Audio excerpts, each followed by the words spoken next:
Gün yağmayı da şey değil mi?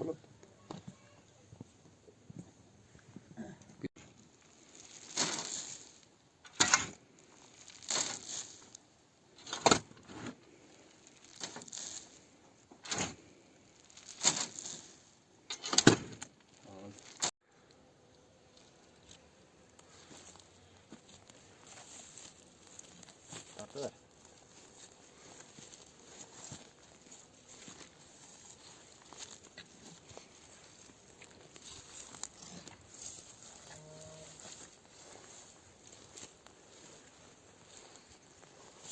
Kapak alıp o yakın taşıp vereceğim ben.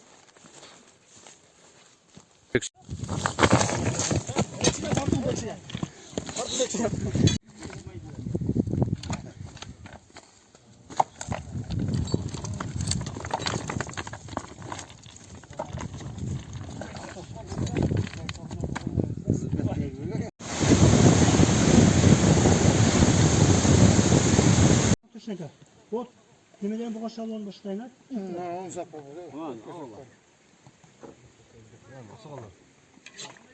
Karab, yemeğe karab.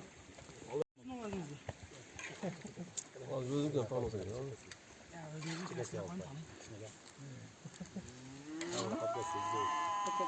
Hakka sama soğuyor. Malı gelip de takıyor.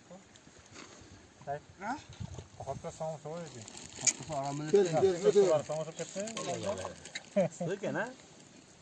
Kazında pişti o. Abar buyur. Ne oldu dedi? Dur. Ve kızmatıda atakan paralardan bahsediyor. İşimizde Allah Teala bizi vaş versin. Eylece dostan iş başına biz sağ salamat biraz kavazına naşıda bir yaşlı işlerde birbirimizle ıntımak bolup bütün işte Allah Teala bizi nasip etkin Allah'ım. Şu çıkaran kanavızda şu ötüp ketkenleri yapmak.